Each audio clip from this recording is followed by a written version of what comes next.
Equifax Canada, credit delinquencies increased in the second quarter as Canadian households continue to navigate pressure from high living costs and rising unemployment. Credit card balances averaged $4,300 per credit card user. That's the highest level since 2007, with total outstanding balances rising 14% from last year. For some tips on how you can deal with your debt, we're joined by Scott Satov. He's Chief Executive Officer of Loans Canada.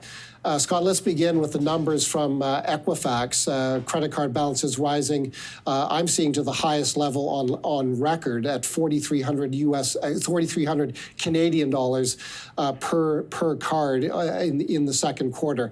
How concerning is that? No doubt it's very concerning, Paul. It's the highest level since 2007, and it's representing 2.5 trillion of credit card debt, 4,300 per person in Canada, certainly a huge amount of debt carried by Canadian consumers. And individuals and Canadians are looking for ways to reduce this debt and make their living more affordable. What are we seeing in delinquencies? People simply not being able to pay what they owe? Sure.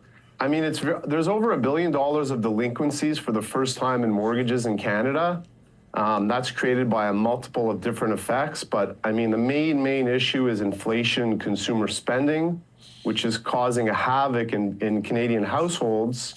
That bundled with the housing affordability crisis certainly doesn't help. And now there's higher employment than there has been in previous years, which is adding debt to Canadians' credit card balances as they look for ways to pay off their expenses on a monthly basis. Okay, what are some of the ways that a household or an individual who is struggling with debt can deal with it?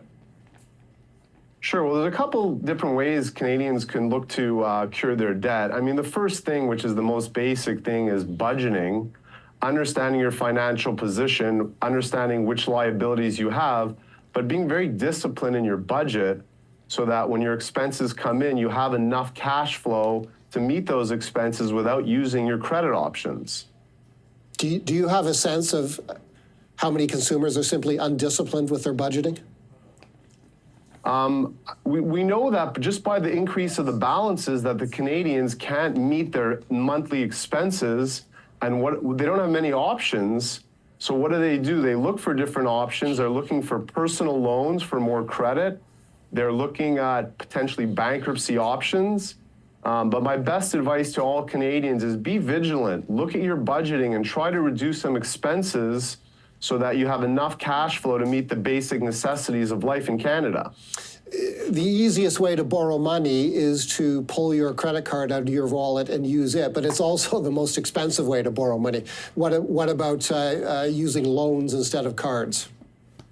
Sure. It's certainly not a less expensive option, but unfortunately, when your credit card is at its max, you're faced with very limited options, and that's one of the solutions. You look for more credit to either pay off your credit card or so that it'll open up other avenues so that you can use that funds to fund your expenses.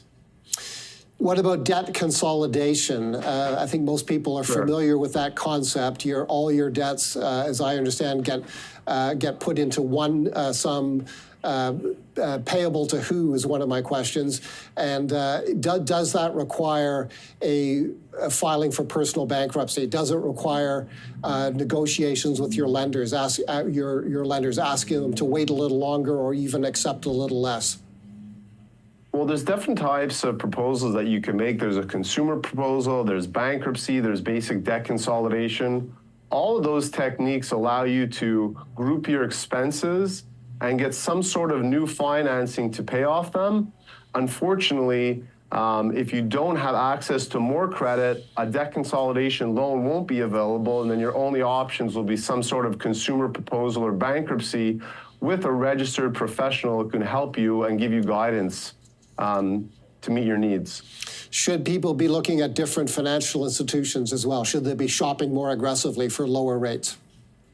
Sure. Using your tools, going online, looking at all your options are always a good a good solution. The best idea, though, is to be informed and to understand your position and then speak with a professional who can give you different alternatives so that you can use those new options so that you can pay off your debts and live a better life.